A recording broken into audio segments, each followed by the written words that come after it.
Hey, we're back.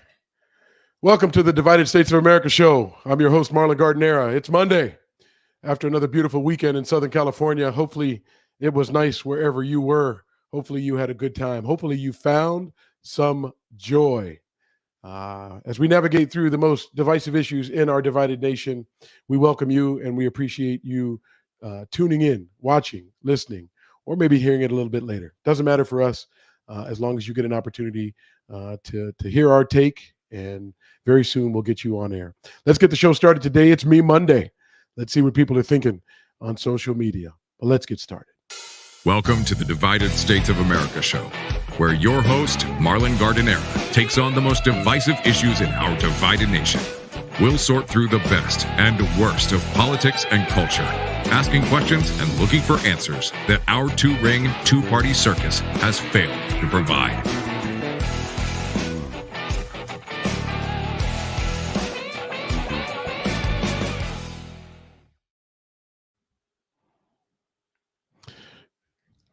Again, welcome back. Thank you for tuning in. You're listening to the Divided States of America show. It's Monday, Me Monday. As we grow the show, build more audience, we'll get your voices here. The only way to do that is for you to share. Let people know you're watching. Let people know you enjoy our show. We're coming to you live today on Facebook Live, YouTube Live, and Twitter. We're here weekdays at noon Pacific, 3 p.m. Eastern. Let people know. It's the best way for us to grow. It's the best way for us to have a good time and hear where Americans are. And whenever we can, talk some reason into people. Right now, we are on either end of an extreme, and those in the middle are often the most silent, and we need to be louder. We need to remind people that there's a better path than the all or nothing extremes, which is what I think we see in our faces all the time. We want to change that. And the only way to do that is to start having real conversations with real people to see if we can make any progress on those issues. But it is Me Monday. Before I get to the first meme, I'm going to tell you where I spent some time this weekend. The picture you're about to see is from Pride in San Diego. Now, I'm not gay myself, but I support people. And I don't have to say I support gay people. I don't have to say I support black people. I shouldn't have to say that I support women specifically. I support people. And I got to tell you, I want you to take a look at a picture. This is Balboa Park. It's a beautiful place in San Diego. If you ever get out here, you have to go to Balboa Park. Great museums, botanical gardens, the Old Globe Theater. It's endless, the number of beautiful things that you can experience at Balboa Park in San Diego. But I took a picture. My wife and I like to jump on our beach cruisers and ride around town. There's just some great spots, and Balboa Park happens to be one of them. This weekend, it was Pride in San Diego. We talked a little bit about it on Friday, why we have it, what's the point, why is it even necessary? If you didn't catch that, go back and take a look at episode number 10, and it'll give you the gist of what is Gay Pride all about. And regardless of your feelings about it, and I think I made this clear on Friday, people are going to be gay regardless of how you feel about it. So you can hate as much as you want to. They're still going to be gay at the end of the day. And hearing the word gay, talking about Mikey's two parents, male or female, is not going to make your son or daughter gay. That's just not how it works. But we'll get into that. We'll have discussions. We'll take on those issues as they come up. But I want you to take a look at this picture.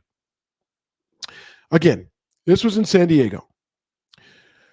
It meant something to me. It meant something to me how many people were out there either supporting themselves or supporting others. It was a day where people could truly express who they are, not who you want them to be, but who they are. And I'll just remind you, unless who they are comes into your home and has a negative impact on you, you have to ask yourself at some point, why do you think you should have an opinion on who they are and what they do? I know we all do. I know people have strong feelings, but ask yourself again, you're not going to be able to change them. How can you change yourself so that we can be more accepting of the people in our lives? And you certainly don't have to immerse yourself in different things, but where you work, where you went to school, where you hang out, there are people that aren't like you. Man, we'd be a lot better off in this divided country if we could learn to accept them. But that picture right there is a picture of acceptance to me. It's a picture of a lot of people at one place celebrating their existence, which I think is actually pretty cool. Not part of Me Monday, but it was a significant part of our weekend and how we spent some time. But we got to get back to business. Divided states. I think this is one of the most divisive politicians in our country. She is absolutely a liberal. She is very clear about it. She's clear about her intentions and what she wants. And while I know I have spent a fair amount of time, I think, being critical of conservatives, I took on a Fox News segment sometime last week. I don't want you to think that I intend to have a one-sided bias. I would, if I had to identify, be slightly left of center, primarily because of my health and how healthcare works in America. And I think that people who are most likely to look out for more people as it relates to health, but I'm not this. However, I recognize there are quite a few people who are. And in this divided nation, we have to have these discussions. It's Senator Elizabeth Warren. It's actually not a meme. This came directly from her Twitter, but I couldn't resist. I had to pull it off. The tweet says, "How can we help fight inflation?" Well, the first thing we have to recognize is where it came from. I know people on the right think it came from Biden. People on the left, they're blaming it on the pandemic. In any case, it's here.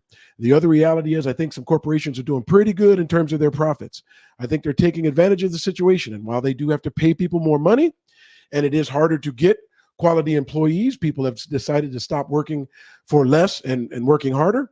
I recognize companies have to put out more money to get quality people, and they should be investing in those people. But I don't know that they are investing to the same degree that they're charging us. Now, I have no problem with businesses making money. That's capitalism. But when everything is working against you, somebody's got to pay for it.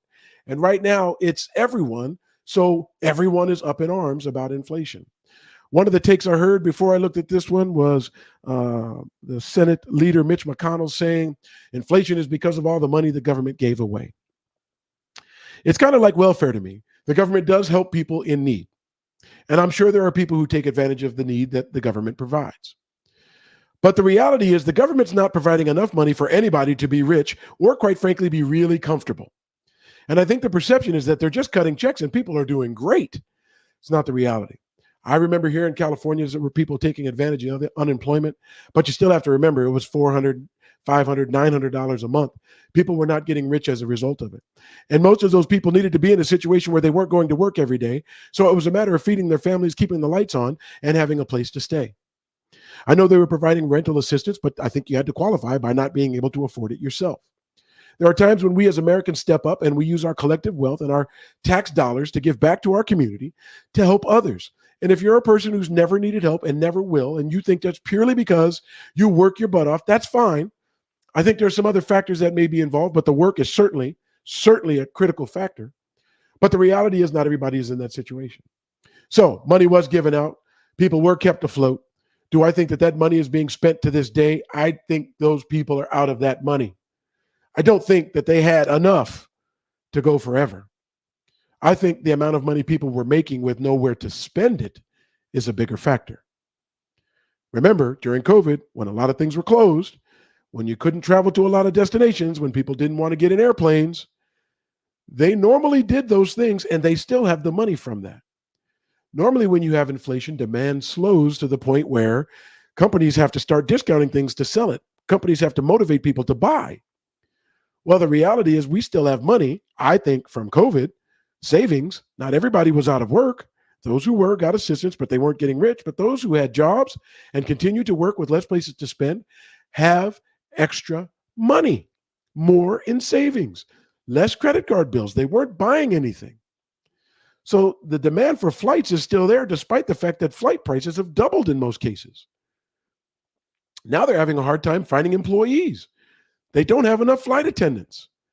Well, less flights, higher demand for those flights, they raise the prices. But just a general description, I'm not an economist, but this show is about common people with common sense and being able to have real discussions on divisive issues, and inflation is one of them.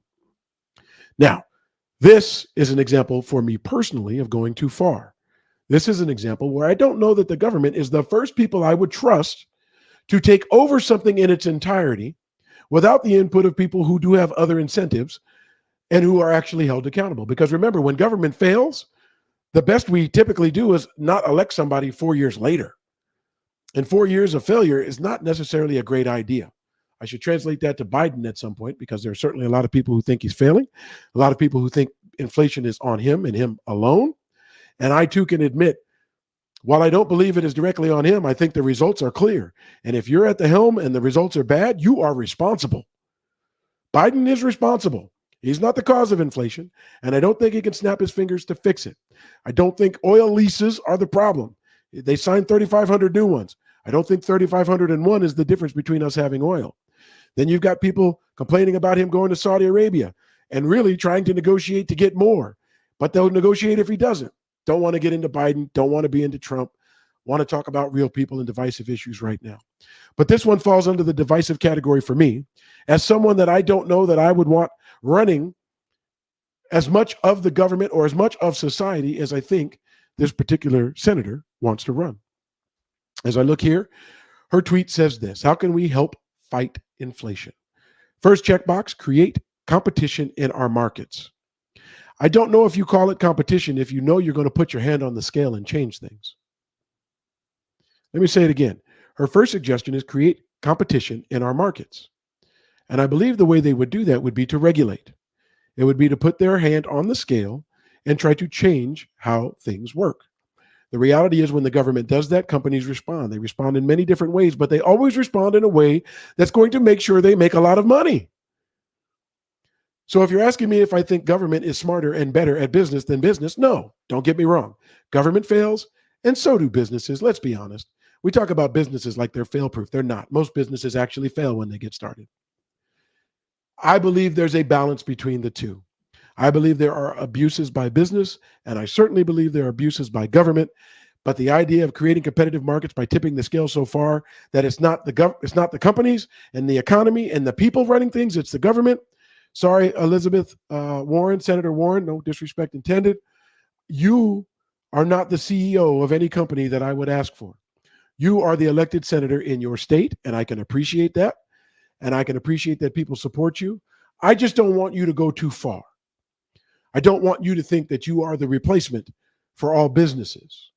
I want there to be balance. And I don't want things to be anti-competitive to the point where they are illegal based on our laws. But I don't want all of our laws to dictate how business operates.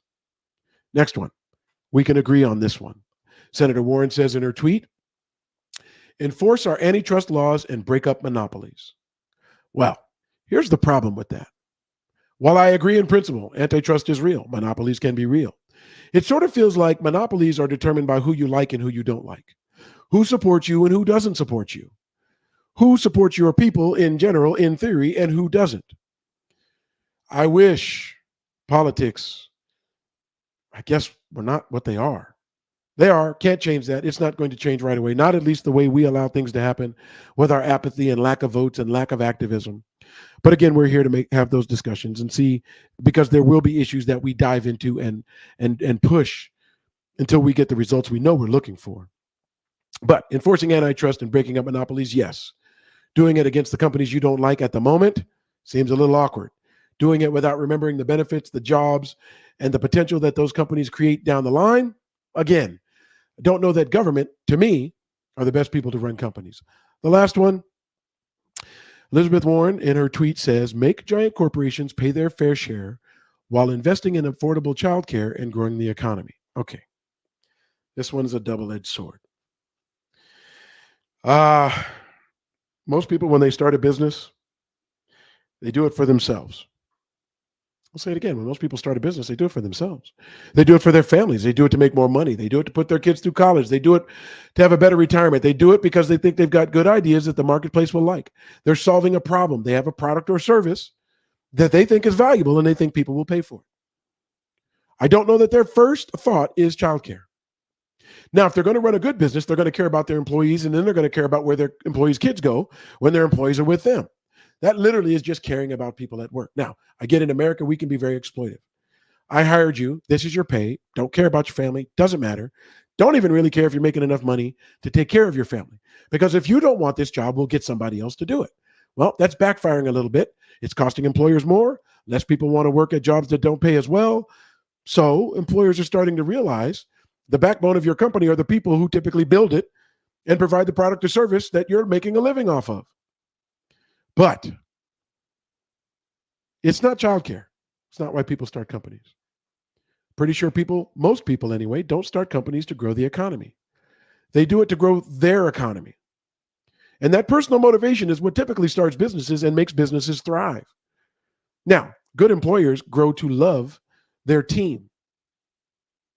When I describe employees, I talk about people I work with, not people that work for me. They aren't working for me. They're working for themselves and their families.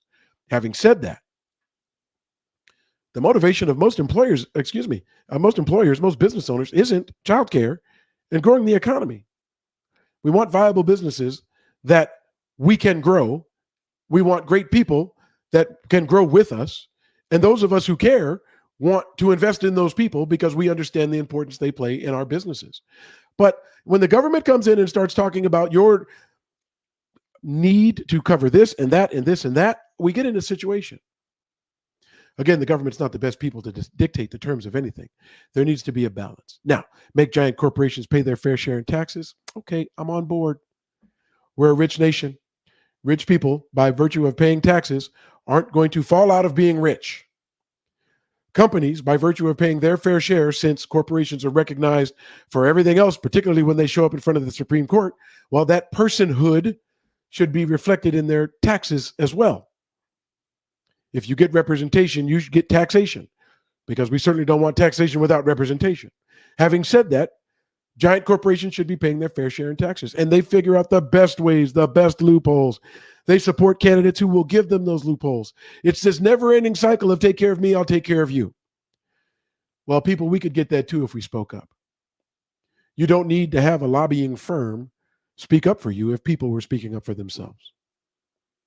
So, make giant corporations pay, sure. Investing in affordable childcare, particularly, I don't know. Invest in your people, yes. And if you don't get good people because you don't, that's what you deserve. Grow the economy, again, most people are trying to grow their economy.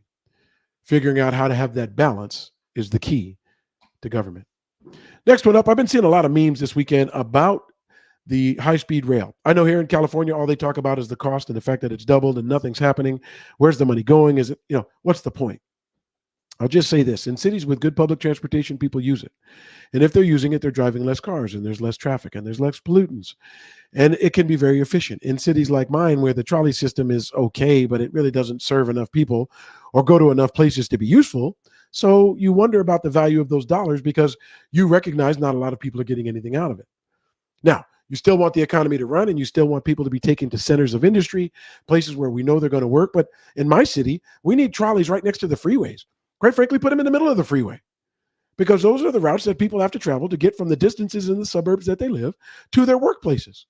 I'll be impressed with public transportation where I live when it reflects where people live. In San Diego, if you put a trolley along the 5 and the 15 and the 805 and the 8, the 52, the 56, we've got one on the 78 finally, and they connect to each other, someone in the North County could find a way to get downtown in a much more reasonable amount of time.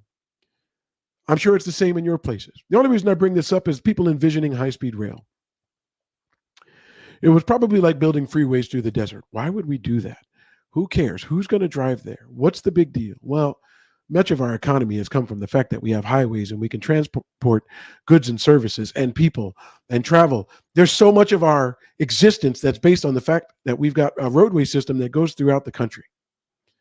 My feelings on high-speed rail, most of them are more leisure. Boy, wouldn't it be nice to spend $40 to go to Las Vegas and get there in 2 hours?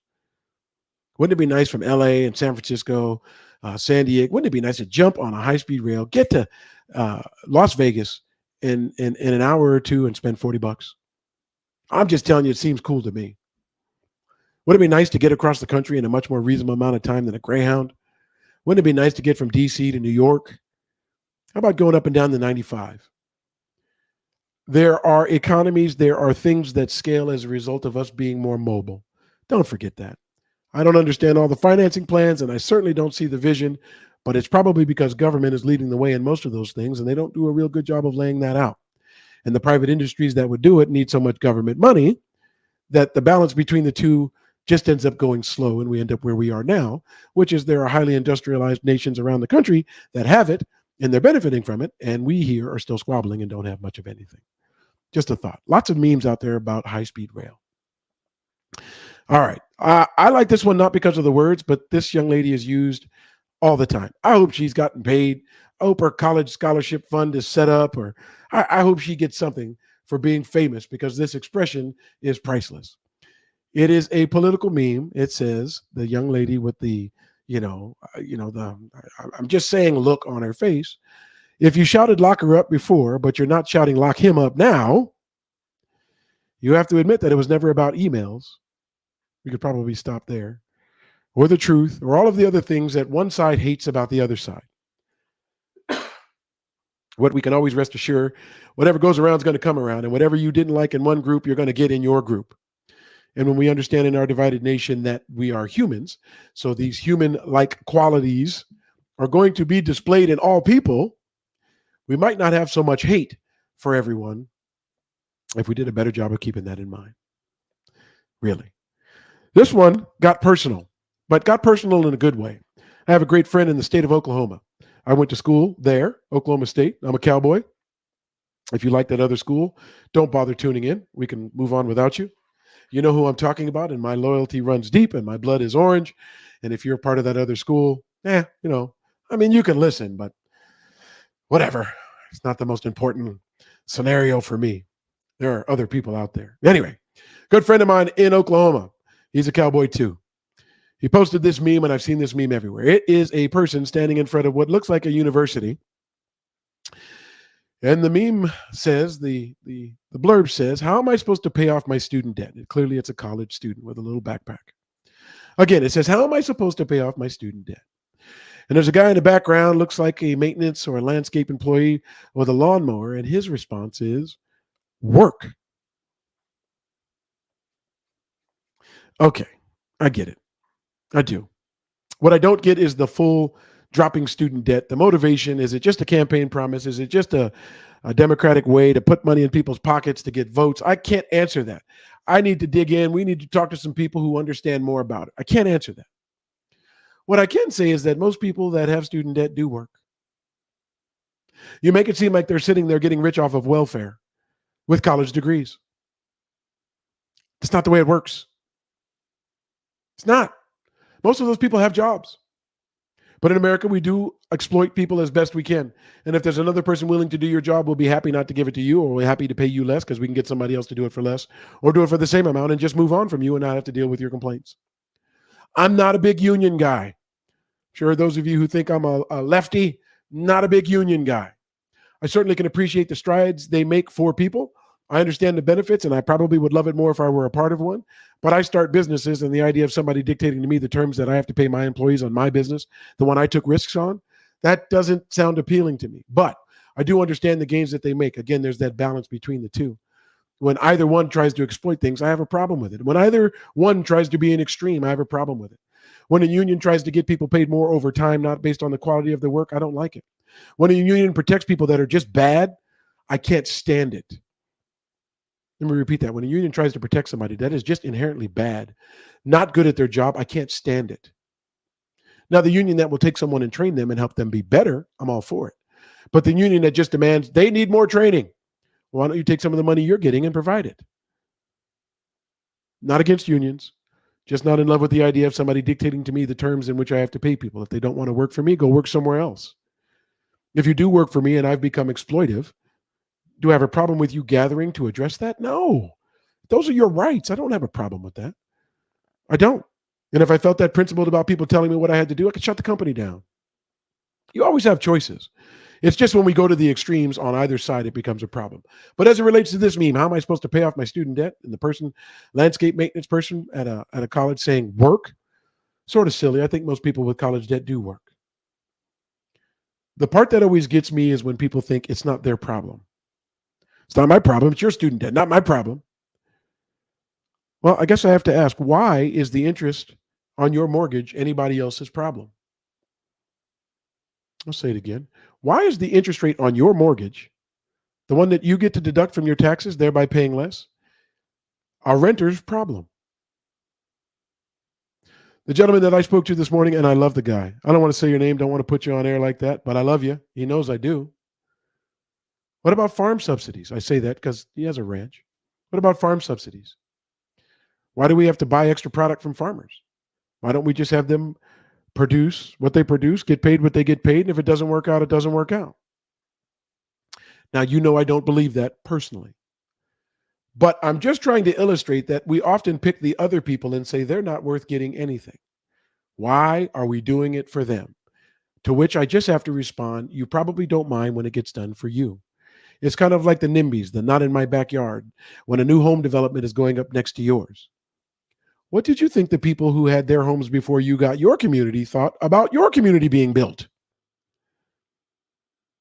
It's the extremes. It's the me, me. Me. All I care about is me. The world doesn't work well when that's what people do. All of our issues, all of the issues, quite frankly, in the world, or when one side is saying me, and the other one is saying me, and somehow they have to collide. We don't have to collide in America. We do have the greatest country in the world. I just don't know that we spend a lot of trying to be greater. We spend a lot of time being haters, and I think it's completely unnecessary. I really do. I think it's unnecessary. Next one up correlates to this. Just a story. Again, I don't understand completely the whole student debt thing. We've got to get somebody on here who can help explain it.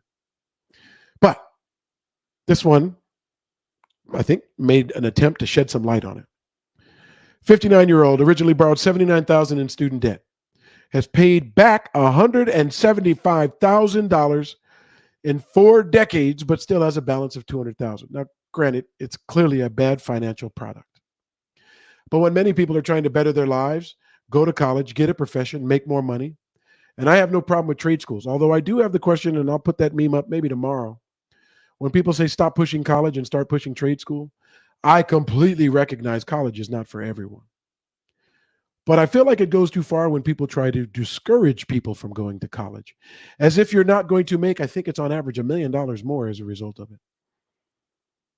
And people who go to college tend to have more kids who go to college. And more people go to college tend to be more professionals, and they tend to make more money. That is nothing to do with the people who choose not to.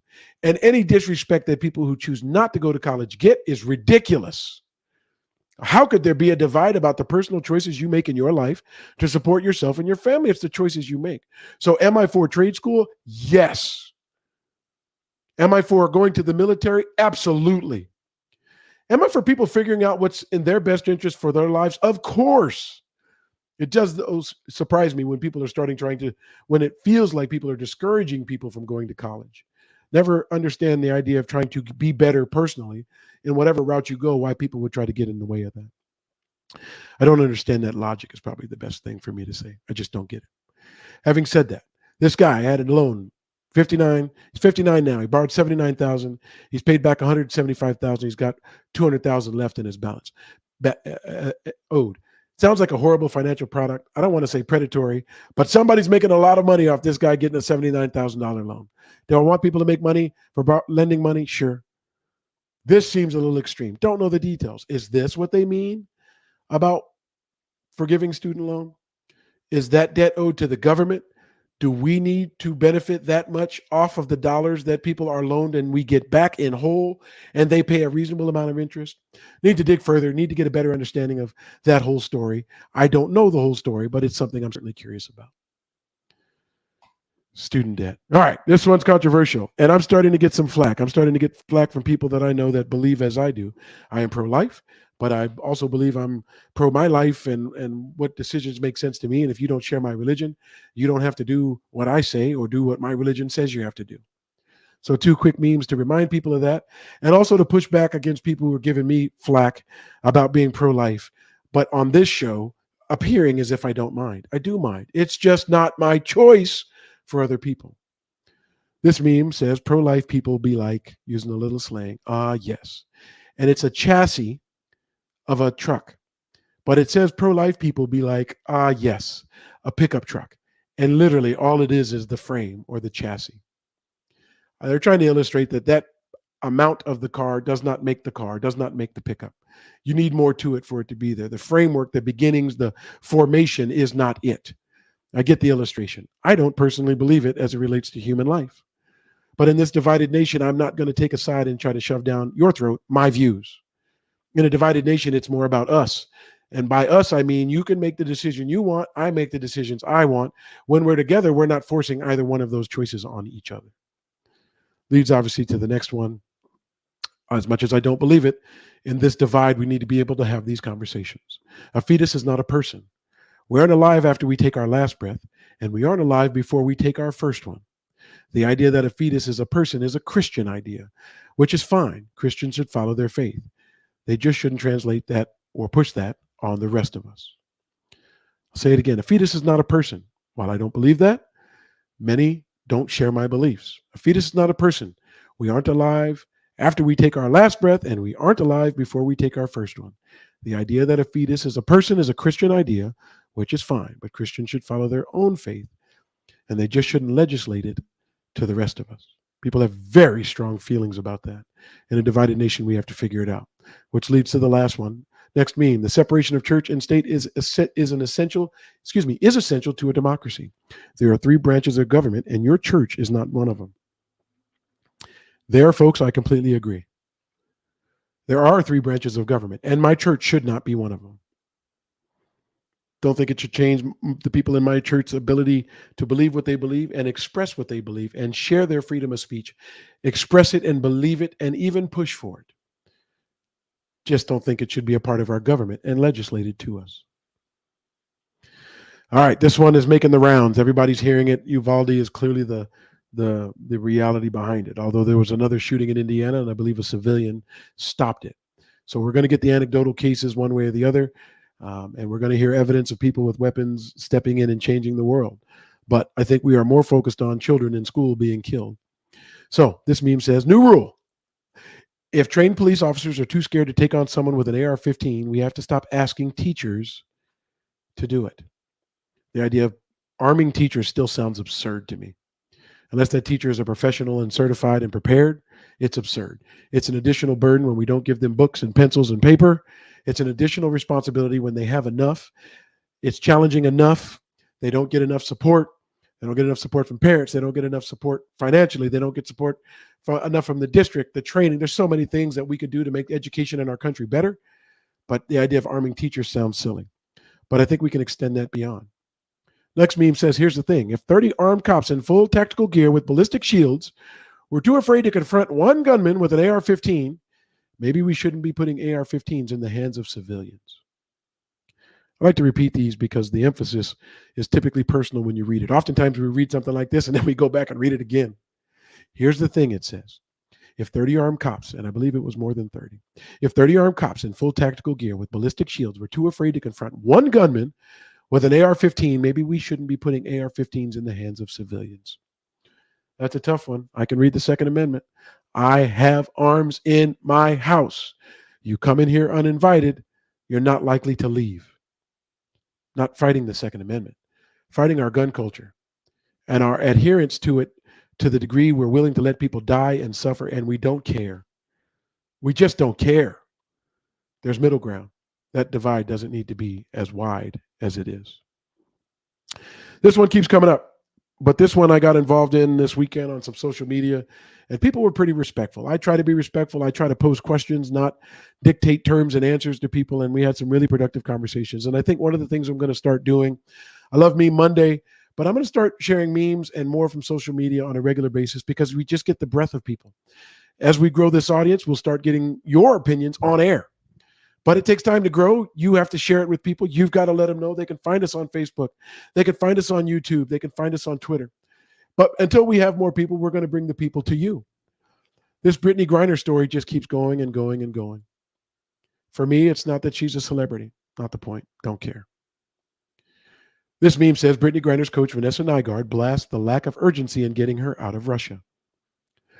The coach said if it was LeBron, speaking of LeBron James, he would be home. Right? It's a statement about a value of women. It's a statement about the value of a black person. It's the statement about the value of a gay person. I'm going to tell you, I'm going to be one of the first people to stand up for women. I'm going to stand up for black people. I'm going to stand up for gay people. I am. Doesn't matter what I believe. I support people. Doesn't matter how they live their life. As long as it doesn't harm others, live your life that way. I'm going to support them. Do I think that this is a woman, black, or gay issue? No, not at all. I think she broke the law. And when you break the law in a foreign country, one that we happen to be arming one of their enemies, and those arms are being used to kill the people in that country, I think they're going to make an example out of a celebrity who comes to their country and breaks the law. Do I feel bad? Sure. Do I want her to spend 10 years in jail? No. Is it weird that it's legal here, not legal there? Yes. Do you need to know the laws in the places you go? Absolutely. Do I think she accidentally put it there? Doesn't matter. Do I hope they show leniency and get this human being back? Because it can be challenging to deal with the reality that some things are legal in some places and not in others? Yes. Do I want our president to step in? Sure. I don't care. Make the phone calls. State Department, yes, do your job. There are diplomats there in country, do your job.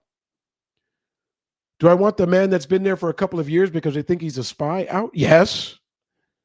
Do I want any American in a situation like this? Yes. But am I going to hate on a person because they're a celebrity? No. They're no different than us. They just get paid because people want to see them do their thing. People talk about celebrities like celebrities think they're better. They're not better. They just have a bit louder voice because people care what they say. They pay to see them. You and me, nobody's paying to hear me right now. You choose to. And if you choose not to, then you don't. It doesn't make me any more important or less important. She's just on a bigger stage. But do I think this is happening because she's a woman? No. There's a man there. Been there 2 years. They think he's a spy. They want him there for 16 years. We believe he's falsely accused, falsely in prison. Are they fighting to get him out? Sure. Is it because she's black? No. I think we're sending bombs to Ukraine that are killing Russians. I think that's more likely to be the reason she's being made an example of. Is it because she's a woman? No. Come on. Come on. Come on. We do stupid things in this country. We really do. But I don't think we're trying to leave a woman out there to dry. Hang out to dry. Is it because she's gay? Come on. No. Do I think some people don't care if she rots in hell because she's gay? Sure. But I don't think that's the official position of our government and the people trying to negotiate to get her back. I just don't believe it, folks. I believe she committed a crime. Russia's using her to make an example out of her.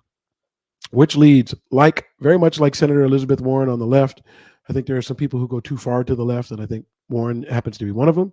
I did not support her campaign. I'm not a Bernie fan. I like the concept of thinking and taking care of others, but I like the balance. And I feel like both Senator Warren and Bernie can go a little too far where the government would be responsible for too much. And I just don't have that much faith in government that the government's going to do it any better than we do now. I look for that balance. I want to strike that balance somewhere in between. Really, somewhere in between. Robert Reich, former labor secretary, often comes on and he's got some interesting takes. He has a different perspective, and I respect that it's different. I don't always agree. I don't. But this meme has been making the rounds, and I'll just read it out to you. Former Secretary of Labor, Robert Reich. When you factor in the length of their respective seasons, the average NBA player makes 44 times what the average WNBA player makes, all while playing the same game. Robert, if you are a professional boxer and millions of people want to see you box, and you have an amateur and he's at your local gym and people don't want to pay to see him, they're doing the same thing. They're not going to make the same money. Wait, the women in the WNBA are professionals playing basketball at a professional level. Robert, we agree. The women's U.S. soccer team making equal pay? I don't even think it's fair. I think they should be making more. They bring in more revenue, more value to the products and services that are being sold. Don't know why we had to cap it at equality. It should have been a value-based equation. Equality for the sake of equality doesn't always work that way. Some things are merit-based, and pay is normally based on that. Having said that, he goes on to say, hence why Griner and other WNBA stars play overseas in countries like Russia to supplement their income. I get that they have to do that, and I get that they're paid more in other places. But this meme is very clear. The NBA revenue is about $10 billion a year. I'll say it again. NBA revenue is about $10 billion a year. People pay $10 billion to watch them or advertise where those players are being watched. $10 billion. The WNBA brings in about $70 million. The NBA brings in 143 times the revenue of the WNBA. The NBA helps support, supplement, subsidize the WNBA. Merit. If the NBA brings in 143 times the income and the women get paid only 44 times less, sounds like the NBA owners are doing pretty good. Just saying. Just my take. All right. This one goes back to the Supreme Court. Guy named Mark Jacobs, at Mark Jacobs 16 on Twitter. Rather than trying to read the minds of white slave-owning men who have been dead for 2 centuries, maybe we should just do the right thing for the people who are alive today. I'll read it again. Rather than trying to read the minds of white slave-owning men who have been dead for 2 centuries, maybe we should just do the right thing for the people who are alive today. Just a thought. I know what we do and what we decide has to be based on something, and I know what we do and how we decide things in our Constitution is something that can be changed via amendment. But because we are so divided, I don't think anything like that will ever happen. And I'll say this again. I think even if we had consensus on things, we couldn't get a constitutional amendment. Somebody from the other side, doesn't matter which side it is, would take issue. It would grow, and then we'd be against each other on something that we fundamentally agree on. Kind of like guns.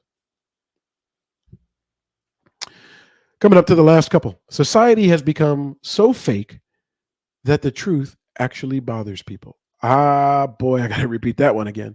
Society has become so fake that the truth actually bothers people. It does. I can't believe how silly that idea is. Society has become so fake, ignorant, hateful, dismissive, divisive, that the truth actually bothers people. It's sad. Let's end on some joy. Let's end on some humor. I was going to put a cat picture up because it makes everybody say, "Oh," even if you don't like cats. A cute cat is a cute cat. Nothing you can do. Thought this one was more appropriate, especially with Starbucks becoming a divisive company. Who'd have thought going to get coffee could be divisive? This one says, and it's Steve McQueen on it. It says, if your coffee order is more than 4 words, you're part of the problem. If your coffee order is more than 4 words, you're part of the problem. No, you're not. You're finding joy. And I don't care if your coffee order is 7 words. Just don't go with me in a drive-thru and ask me to repeat it. I'm going to mess it up. I'm going to have to look back and forth at you. The person's not going to hear me, and the order's going to take forever. And I can't stand that. I can't stand, I don't even like my family at a drive-thru. The anxiety builds. They know what's coming. We have a moment where we breathe and we talk about what we're ordering, because once we get to that window, there will be no deviation. And when we go to a place where the menu hasn't changed in 40 years, you better know what you want. Those of you who like to order coffee with more than 4 words, you're okay. It makes the line go a little slower, but you love the flavor. It's a joy story. Folks, find joy. Find ways to love one another. Appreciate each other's differences. Appreciate how people who are different from you have played a role in your life and made your life better. Let's try to be we the people. Me the people isn't working. I got to thank you for tuning in to the Divided States of America show. I am your host, Marlon Gardenera. I'm very appreciative of your time. You can find me weekdays, noon Pacific, 3 p.m. Eastern on YouTube Live, Facebook Live, and Twitter. Share it. I would love for you to join our group at facebook.com/groups/the DSA show. You can find us on Twitter at the DSA show, @ the DSA show, and on YouTube. Best way to find me there is dividedstatesofamerica.show, dividedstatesofamerica.show. I could use the love and support of lots of friends and family. If you go to YouTube and subscribe, as I get more subscribers, they release more benefits, and it'll give us an opportunity to grow the show. And the show will be more interesting. The quality, the sound, everything about it will get better, but it will get real fun when there's more of you tuned in and more of you interacting and sharing your thoughts in this divided nation on these divided issues. I can't thank you enough, again, for tuning in to today's The Divided States of America show. Thank you, folks. Have a great day.